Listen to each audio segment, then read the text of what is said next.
Bienvenidos a una nueva edición de nuestro programa especial sobre la COVID-19. ¿Cómo superar esta crisis? Es una pregunta que ocupa estos días a todo el mundo. Políticos, científicos y médicos coinciden en que la investigación y las soluciones técnicas son el camino a seguir. El primer paso es buscar una vacuna contra el virus. La detección temprana de la enfermedad también es clave para frenar su expansión. Para controlar la pandemia de coronavirus hay que detectar a los infectados a tiempo. La cadena de contagio se rompe cuando el infectado y sus allegados se aíslan del resto de la población, algo que Alemania se ha tomado en serio.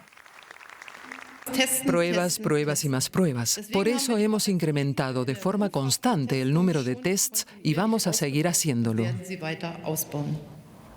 En Alemania se hacen pruebas meticulosamente desde hace semanas. Se analizan y se documentan los resultados. Una densa red de laboratorios que trabaja casi las 24 horas consigue una cifra de casi 700.000 tests por semana. Queremos seguir aumentando nuestras capacidades. Hoy día sería posible incluso hacer casi 900.000 tests por semana en Alemania. Al principio solo se hacía la prueba a quien tuviera síntomas de la nueva enfermedad pulmonar, pero recientemente los políticos reconocieron la importancia de hacer análisis al mayor número posible de ciudadanos para frenar la pandemia. Por ejemplo, a quien esté padeciendo una infección respiratoria o quien trabaje en el sistema de salud aunque no tenga síntomas. Además, ahora la estadística también recogerá los resultados negativos para entender mejor el desarrollo de la pandemia. Los servicios de salud recibirán una ayuda económica de 50 millones de euros del gobierno central. Pero, ¿cómo hacer tal cantidad de pruebas? Por ejemplo, con instalaciones para someterse al test sin salir del auto. También se ha permitido realizar frotis en laboratorios privados e incluso laboratorios veterinarios. Además, dentro de poco, habrá 100 equipos móviles de los denominados rastreadores para contribuir a frenar la pandemia. ¿Es este el secreto del denominado milagro alemán? Hay quien se pregunta cómo lo han conseguido los alemanes. Hay dos factores, el diagnóstico temprano y la confianza en la ciencia, tanto entre los políticos como entre la población. Alemania trata de combatir el virus con todos los medios posibles, pues la pandemia aún no ha sido derrotada. Hoy hablaremos acerca de la situación en Chile producto de esta pandemia, para hablar acerca de qué medidas se están tomando allá y cómo han sido los números, cómo ha sido la evolución de la propagación del virus en ese país. Estamos conectados ahora con la doctora Jimena Aguilera. Ella es directora del Centro de Epidemiología y Política de Salud de la Facultad de Medicina de la Universidad del Desarrollo y es parte del Consejo Asesor del Ministro de Salud de ese país. Muy buenos días, doctora. Hola, muy buenos días. ¿Podría explicarnos brevemente cuál es el trabajo que realiza este consejo y cuál es la relación que tiene con el Ministerio de Salud? Estamos trabajando ad honorem para asesorar en la respuesta a la epidemia y el que además se participan tres profesionales que son del Ministerio de Salud. El trabajo nuestro consiste en principio, revisar la situación, hacer recomendaciones respecto a la estrategia de control y desde un tiempo a esta parte también responder a ciertas solicitudes de recomendaciones de parte del Ministerio. Nosotros hicimos recomendaciones de orden general desde el punto de vista de la estrategia, especialmente tratando de fortalecer la columna vertebral del control del brote, que es la detección de los casos, el aislamiento de los casos, la búsqueda de contactos, la trazabilidad de los contactos y su cuarentena, junto con las medidas de distancia social y de higiene respiratoria, que en el fondo son la estrategia global para responder a la pandemia. Existe mucha presión para volver a la normalidad. Se están creando protocolos para volver a abrir centros comerciales, se está hablando de un retorno a clases y el retorno al trabajo de trabajadores públicos. ¿Qué le parece al Consejo de que se estén tomando estas medidas, considerando que según el propio gobierno aún no se ha llegado al pic de contagios? Mire, en opinión del Consejo, todo lo que sea preparación es adecuado. Ahora, respecto a la decisión efectiva de abrir, nosotros pensamos de que no se pueden tomar decisiones uniformes para una situación heterogénea. Entonces tenemos realidades donde la epidemia está en su punto más álgido, como por ejemplo en la ciudad de Magallanes, en el sur del país, y regiones en las cuales no ha habido casos o ha habido muy pocos casos.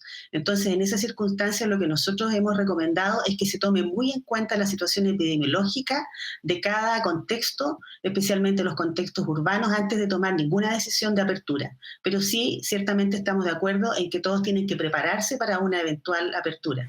¿Cómo compararía usted el trabajo del gobierno chileno en relación a los países vecinos? ¿Hay una autocomplacencia de parte de las autoridades o realmente el gobierno está realizando un buen trabajo?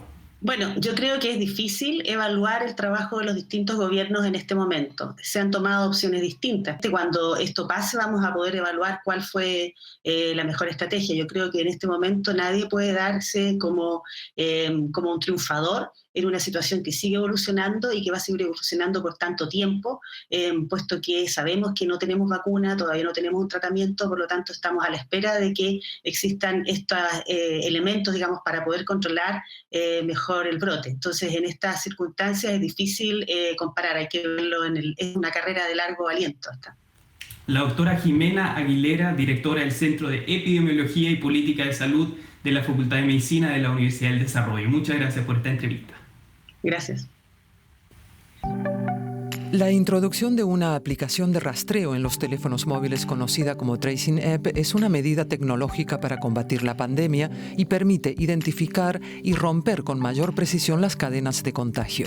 Aunque su puesta en marcha ya se anunció en Alemania hace semanas, su implementación aún sigue pendiente.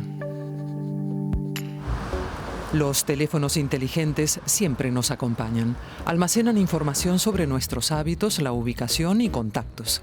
En Asia Oriental, las llamadas aplicaciones de rastreo de contactos en los smartphones han revelado cadenas de infección, contribuyendo de manera decisiva a contener la pandemia. No hay problema en sociedades donde las preocupaciones por la protección de datos son prácticamente desconocidas y el acceso central a la Big Data no es negociable. Pero en Alemania la situación es diferente, lo que crea obstáculos técnicos adicionales y problemas de aceptación. Para que la gente esté dispuesta a ofrecerse como voluntaria para esta recogida de datos, simplemente tiene que haber un completo anonimato y no un almacenamiento central. El gobierno federal lo aceptó después de algunas idas y venidas. Los datos deben almacenarse ahora de forma descentralizada, es decir, solo en el respectivo teléfono. El Estado quedará fuera, pero no Google o Apple, que tienen el monopolio de los sistemas operativos de los celulares. No es solo un problema de protección de datos. Por ejemplo, los teléfonos de Apple no permiten la actividad Bluetooth de trasfondo. Sin embargo, esta función de transferencia de datos es el componente decisivo en la aplicación de rastreo preferida por el gobierno federal. Solo a través de la función Bluetooth, la aplicación determina a qué otros teléfonos celulares nos hemos acercado. Si un usuario da positivo de coronavirus, todos los contactos afectados reciben una alerta. De esta manera, las cadenas de infección pueden ser detectadas a tiempo, pero solo si un número correspondiente de personas también utiliza la aplicación de rastreo.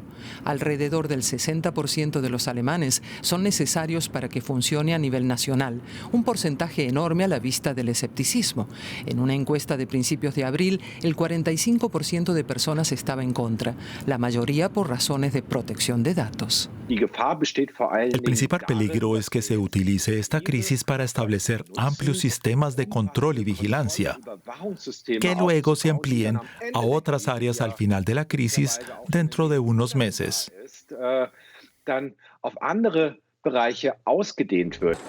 Todavía hay mucho trabajo de persuasión para el gobierno federal. Este es uno de los puntos de partida centrales en la lucha contra las pandemias, porque solo si se evitan nuevas oleadas de infección, el sistema de salud estará protegido de la sobrecarga.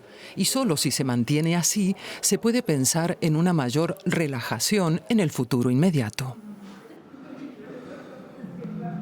La protección de los datos genera una gran controversia en el ámbito de las tecnologías de la comunicación digital. Ahora se recurre a menudo a videoconferencias, chats y nubes de datos que implican riesgos para la privacidad. Pero los expertos advierten de las deficiencias a la hora de garantizar la seguridad de los datos. Un encuentro con la familia, un poco de contacto a través de bits y bytes, así transcurre la vida en estos días. El mundo condenado al confinamiento busca compañía a través de canales digitales. Skype, Hangouts, Jitsi, Zoom son plataformas que muchos desconocían hasta ahora. Millones de personas intercambian información confidencial empresarial en chats. Ulrich Kelba es el principal protector de datos en Alemania. Aunque califica esta turbodigitalización de positiva, también advierte de sus riesgos. Estamos experimentando una recuperación de la digitalización y ahora las dependencias y empresas cuya infraestructura estaba preparada solo parcialmente implementan soluciones provisionales. Y entre ellas hay algunas que son problemáticas desde el punto de vista de la seguridad informática y también en cuanto a la protección de datos. Según los expertos en tecnologías de la información, también es problemático Zoom, el programa para videoconferencias que se ha vuelto tan popular. El número de usuarios se disparó en poco tiempo de 10 a 200 millones. Sin embargo, esta empresa californiana recibe críticas a causa de las numerosas reuniones hackeadas por piratas informáticos, los datos filtrados y las difusas indicaciones de protección de datos. Joachim Seltzer del Chaos Computer Club, una ONG alemana defensora de la seguridad informática, recomienda no tocar Zoom. En las últimas semanas llamaron la atención algunos fallos de Zoom. Se trató de descuidos que fueron corregidos rápidamente. A pesar de ello, la empresa da la imagen de una compañía que no se toma en serio la seguridad de los datos de sus usuarios. Eric Yuan, el presidente de Zoom, ha reaccionado y ha encargado a sus desarrolladores que corrijan todas las faltas de seguridad en un plazo de 3 meses.